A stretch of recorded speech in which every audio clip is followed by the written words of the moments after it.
This is the Future Talent Podcast, a future-focused podcast series showing the channels that enterprise can engage today to empower their current employees and future-proof the talent pipeline of tomorrow. This series is brought to you by Technological University Dublin's Enterprise Academy. We create learning solutions to enable your business success. Want to find out how we can support your learning and development needs? Visit www.tudublin.ie/enterprise-academy to book in a call with our team. Hello and welcome to this episode of the Future Talent Podcast, where we tackle the big question of generative AI and try to gauge how these technologies are impacting higher education and businesses now and into the future. We hear how the new technology will certainly take the mundane routine jobs away from humans, which could be seen as a positive, so long as this time is given back to the employee to work on more creative, human-centred projects, such as product design innovations, and just more creative work in general. Indeed, I recently came across a good news story where IKEA retrained 8,500 call centre advisors into interior design advisors when they realised their AI bot, Billy, could answer customer inquiries effectively and for much cheaper. So rather than letting these valuable employees go, they diverted them towards more customer-focused, human-centred activity on the shop floor.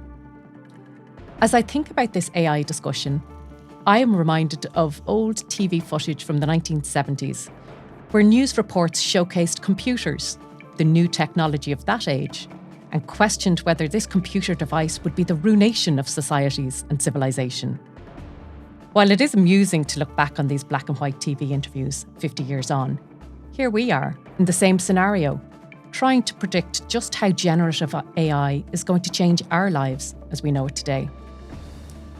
You will hear TU Dublin's Enterprise Academy manager, Kat English, lead this panel discussion and introduce her guests from both industry and academia.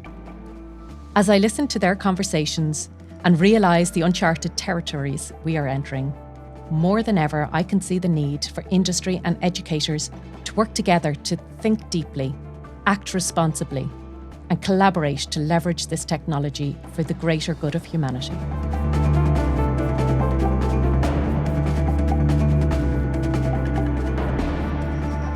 So there's so much content on this topic. There's a podcast or a news article everywhere you turn on AI.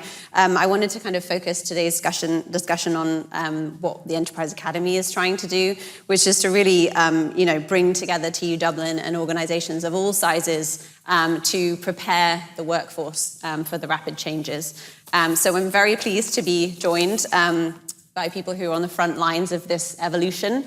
And I'll let you all introduce yourself respectively, but Dr. Amy Awad, who is a senior AI consultant at EY, Dr. Robert Ross, senior lecturer at the School of Computer Science at TU Dublin, and actually an investigator with the Science Foundation Ireland ADAPT Centre, and Barbara Whelan, head of education at Microsoft. So I suppose just to start, I wanted to everyone's generally familiar with AI, but I wanted to just kind of set the table, so to speak. Robert, people talk kind of broadly about AI. Generative AI is the kind of flavor of the moment, but there's also kind of AGI, artificial general intelligence. I wonder if you can kind of just tell us, kind of emphasize what we're talking about right now when we're talking about AI and specifically in relation to skills. Sure. So AI, funnily enough, is a term we've been using for systems that many of us have working in our pockets for years. But as you said, the big interest at the moment is really about that key generative AI area, which is simply referring to systems that can essentially generate content, generative. And that content, it can be the text, it can be images, as our friends at Microsoft and OpenAI will point out, it's video content as well, animations, anything that you can imagine can be developed by what you or I might call a creative, can in theory be created from a ChatGPT style system. Now, actually, there are these things called large language models. We don't need to get into that in too much detail, but the key point is that that's really what we're talking about in terms of the big game-changing technologies at the minute. You will see other terms being passed around like AGI, and these do relate often to more general intelligences that are able to pull together a couple of different, in our terminology, thought processes or sources of information to go further than maybe what can be done in what people classically think the large language models can do. But really, it does boil down to this generative stuff. So I think the big tools that people are looking at the moment are ChatGPT and the models associated with it. But of course, even a year ago, we had something like the Economist magazine doing examples about image generation content. And is this the end of the artist? Is this the end of the content producer who's working in images? But what we're really seeing now is that all of these technologies are beginning to impact industries right across the board. People are looking at this and seeing how this is actually going to impact what they do. If you're working as a creative, obviously, there's big impact seen, and I think issues like the Writers Guild strike in America are very interesting points to consider at the moment. But then even into what we might call classic office-type environments, there are big impacts. Our friends in Microsoft, and I support this, will be very happy to sell us Copilot-enabled versions of Office in the future that translate from documents right through to a PowerPoint presentation automatically created. That's generative AI. Personally, I welcome that because I'm sick of students submitting awful presentations to me. And it will make our office life that little bit easier. But there are going to be impacts, and I think even the current raft of generative AI that we're looking at will provide enough impact and disruption over the next 5 years that we don't even need to jump forward to the next few generations of systems yet to be concerned by them. We have to actually pay attention to what's there already. Great, thank you. That's just an explanation for me. AI has been around for a long time. It broadly became available through kind of the release of ChatGPT in kind of November thereabouts last year, which revolutionized a lot of people's worlds. And since then we've kind of gone through 3 stages. So the first stage we all played around with it. The second stage we kind of tried to break it, and now we're really kind of getting into application. So some people are still trying to break it, but that's okay. So I'd love to ask all of you if you had kind of a moment where you were really surprised and amazed by what you got back from the technology, particularly in terms of as a tool for learning. And Amy, if I will go with you first. The first time I tried it, I think I played with it just trying to mess with it, asking like weird question, like what do you think about God or whatever. And the way that it answered, it really shows that it's been trained by enormous amount of data. So it will reference stuff that you wouldn't even know of, books that you wouldn't think of looking at.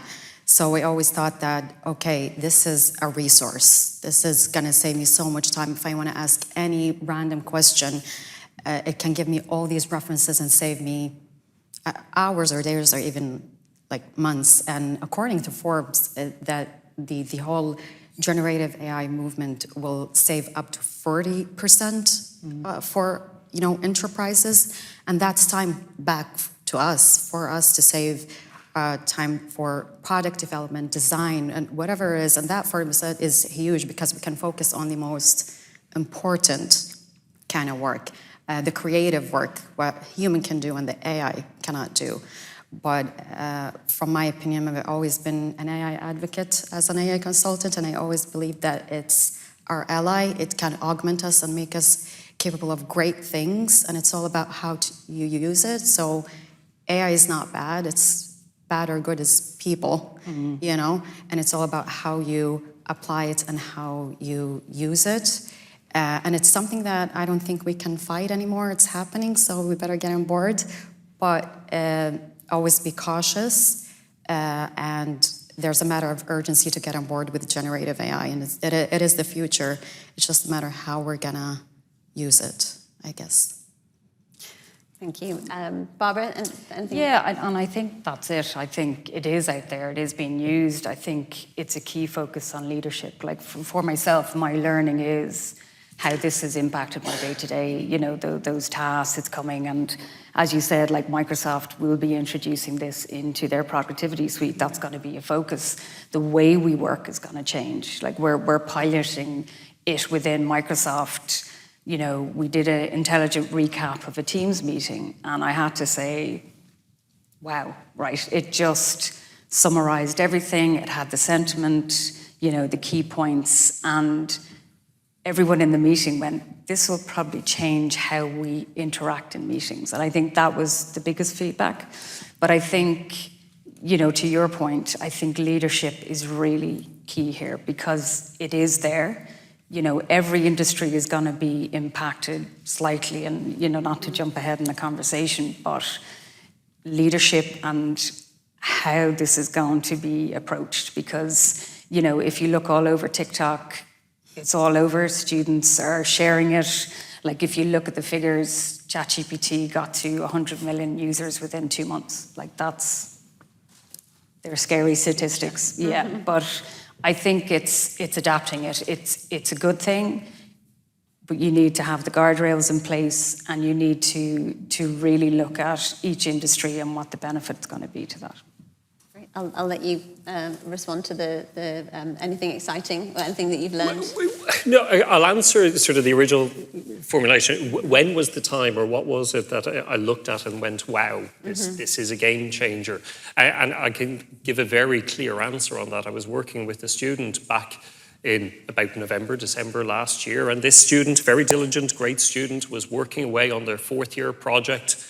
And a large part of the 4th year project, and forgive me, science is coming, but not computer science, chemistry, was he was trying to develop a tool for chemists where the chemists, and forgive me, I haven't done chemistry since I was in junior cert, but they would be able to give their chemical equation, and he was developing a system that would be able to calculate the reductions of this chemical equation and what would happen, and then formulate what the resultant chemical might look like, etc. Was building this big system to do it. And we had lots of questions about how best to deal with it. You know, how should he create this? And then in the middle of the conversation, I said, you know what? Why don't we just see what ChatGPT will give us if we sat down to ask it the same set of questions?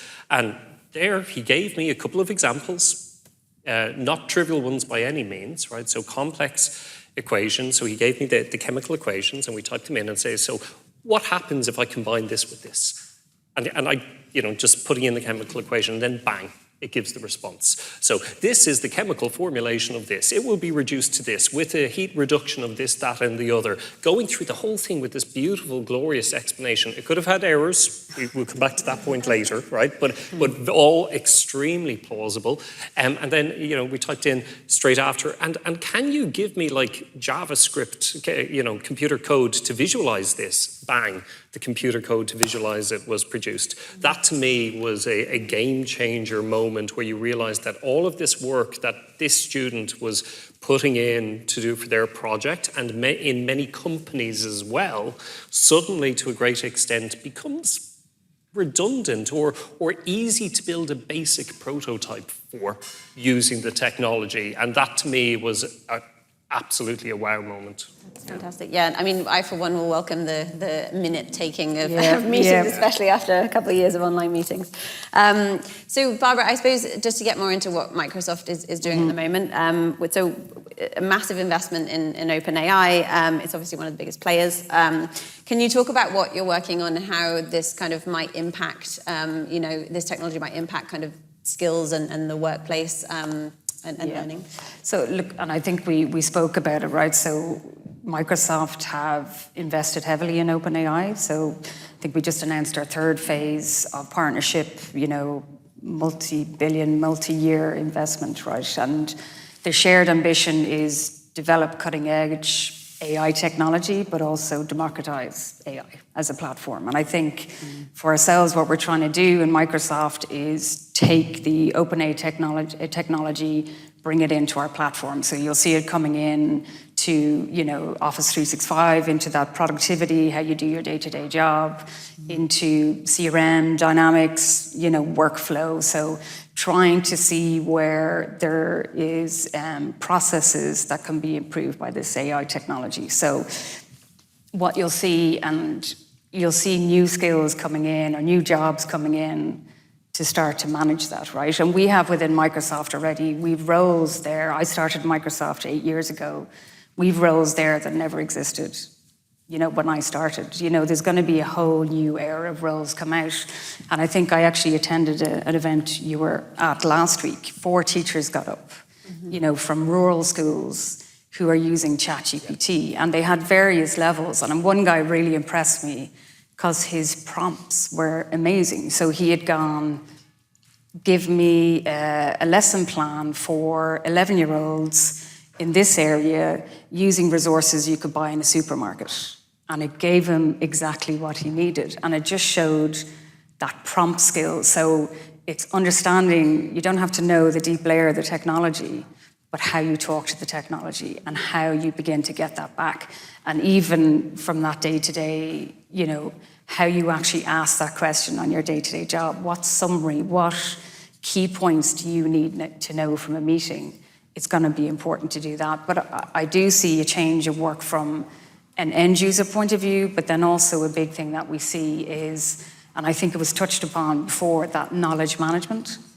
And especially in public sector, right, where you have vast amounts of people with that tacit knowledge, and it's an ask that's coming to us is how do we extract that and how do we start to serve and self-serve knowledge to our community, so to our lecturers, to our staff, to industry coming in. How do we make those digital touch points easier? And this has been an ongoing conversation for a while, but with Gen AI now, you have a speed to access. So, but the first thing that we have to talk about is the data.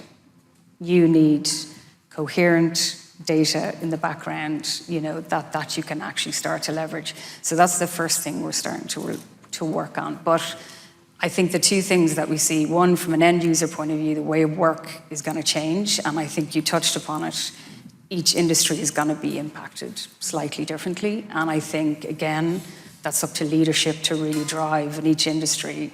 How are we going to embrace it? I don't think, and I think, Claire, we use the expression, the genie's out of the bottle, can't be put back in, right? So it's not a time to put the head in the stand, but it's to understand, here's the real pros of what this can do.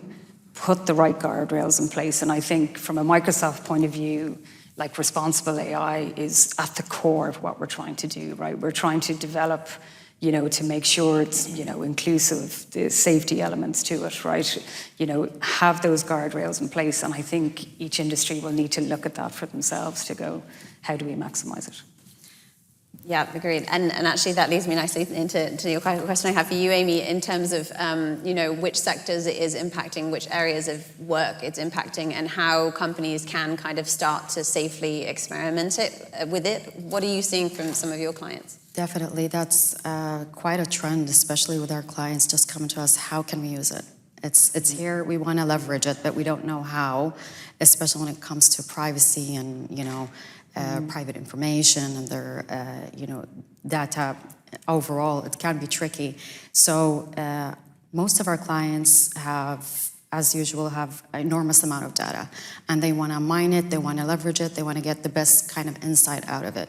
Generative AI, I think the major benefit of it, that it's not just the automation part of it, but it's the interaction with it. So you can just ask it, hey, give me analysis of the last 10 years and what should I target next? You can just talk to it, like you're talking to an expert. But the difference is you can, with the questions, you can get different results based on what you're asking. So you need to be very, I would say not trained, but highly skilled in that. It's like being fluent in Java myself. I know how to talk Java, so I can leverage it in a way and manipulate it to get exactly what I want. The next kind of generation, they need to acquire the skill of interacting with AI, which is prompt engineering, as you said, and that's going to be a big thing because they will have this expertise and building that intuition of knowing exactly how to interact with that engine and get the best results. So I can see it happening, having like later in the future prompt engineers, you know. I heard at an event recently, Chief Robot Whisperer. Yeah, So it's happening. Of course, in the US. Yeah, that's a good title to have. Yeah. But I think the sectors that are very keen on it are manufacturing and pharmacy, because they have been using it to speed up the product design phase. When it comes to pharmacy, they've been using it in terms of the medicine itself, how to design it, when to go to market, how to save time in terms of, you know, pricing and everything. So they're saving a large amount of money in the pharmaceutical industry. Also with manufacturing in terms of design, like design is amazing when it comes to generative AI, the things that it can develop on a click of a button. So that can save time as well for manufacturing. And of course, you know, the client facing, which is, you know, like telecoms, and the interaction can be much more tailored and personalized, not like, you know, the bots that are very annoying. You know, when you call them and you get really frustrated. Now with generative AI, it can interact in the way that you're talking to ChatGPT. So it's back and forth kind of communication and personalized and more humane. So it's not frustrating as much. So we can see it there. It can be applied across, you know, the board, marketing, generating content. You know, the potential of this technology is amazing. It's just we need to be on top of it in terms of sustainability policy. And, you know, EU just started the launching the lately the policy, and that needs to change with ChatGPT coming along now. That's a whole different ball game. So I know that it's going really fast, so we do need to slow down so the policymakers can catch up and make sure that everything is in place. But other than slowing down, we need to all collaboratively be on top of things in terms of what's my responsibility as a user. Now I'm using ChatGPT, I'm sharing a lot of information. What kind of information I'm sharing? Like, there's a lot of do's and don'ts, so look that up in terms of, you know, sharing private information, like even when it's at work, when you're at work, are you sharing like client information, IPs, just being on top of that. And I think training would be great for all our employees to get on board. It's like, here's the do's and don'ts. Use it to augment your skill, because whatever you're gonna do, you're gonna do it better. Just like with your student, with the, Peter, the kind of mathematics or the equations, how long that would take if a person just did that. You know, you can ask it to do it, generate the code for me. That's great. So I think there's always pros and cons. It's just educating ourselves very quickly, because it's going really, really fast and we need to catch up. Yeah, and that leads me to kind of question for you, Robert, and I'd open it broadly to you guys as well, but there are obviously dedicated teams working on AI within companies, but kind of given the breadth of impact, you know, how should companies be thinking about their kind of broader training of everybody, because this impacts everyone across the organization, specifically in terms of kind of prompting and different functions. So, Robert, what questions are you getting from organizations, and, you know, what is the kind of role of universities? What's the potential of universities here? And is there anything you're kind of working on within TU Dublin there? Yeah, and I'll preface this by just explaining about one of the other hats I wear, as well as being an academic within TU Dublin. I'm sort of the academic lead of industry engagement within this big SFI Adapt Centre, which is run across the country. Lots of people involved, blah, blah, blah. But in that role, I interact with an awful lot of companies, from the very biggest right down into SMEs and even with startups as well. So I'm getting through those channels and through the university channels directly as well an awful lot of time face-to-face with companies coming in from various different sectors and at different sizes. And frankly, there is a heck of a lot of FOMO out there, fear of missing out. So in the case of large organizations, you know, it makes sense that they be talking to the Microsofts, the EYs, et cetera, trying to figure out how this fits into HSE policy, et cetera. Right? That makes a lot of sense. But even right down into much smaller organizations, we are genuinely seeing a very strong appetite in terms of companies wanting to understand how they should be thinking about leveraging this, and many individuals within the organization coming up with ideas and saying, does this make sense? Should we be doing this? Or what are the limitations with it? So I think where there is an appetite is, as we've mentioned, general education and training. That's one thing. And coming to two of the points raised earlier, there is a big set of questions around the guardrails, about how should we be thinking about deploying this and using this? What are the problems? What are the limitations? And it comes to the point about the data leakage challenge. Companies are finally, I hope, beginning to become aware of issues around data being leaked out of organizations by using, what are effectively freeware versions of APIs that, as anything in freeware, you're giving something to get something for free. And slowly that's beginning to seep in. But we need to do a much better job as a community, as a country, to make sure that companies are aware of that challenge. And if you'll forgive me, I just love this anecdote so much. And it is just one story, but it really captures it. Some of you may have read this or seen something like it, but a couple of weeks ago, and this is coming to the second issue, which is about truth, and how much can they trust the systems. So I'm coming into the second point here, which is about, did you hear about this lawyer who put together a brief using ChatGPT a few weeks ago and presented this brief to a judge? And this was in the States, and the judge absolutely went apoplectic. Because this piece of case law, this piece of a briefing that the lawyer put together and put in front of the judge, allegedly, though I've tried to double check the sources on this, was full of false pieces of case history. Things that just had never happened.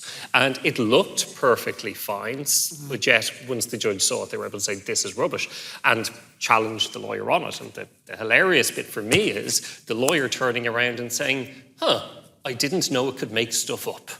And that's the other question where we're getting it from industry, which is, okay, so we need the guardrails, but those guardrails include how much can or should we trust it? Now, OpenAI, and hence Microsoft, etc., of course, newer versions are being designed to be more trustworthy, etc., but that's another place where the questions are coming.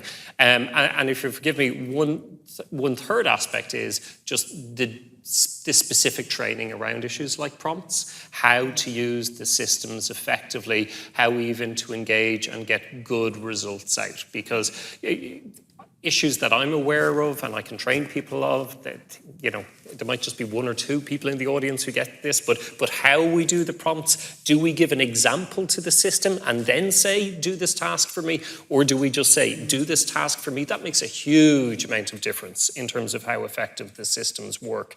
So people are looking for examples and training of that.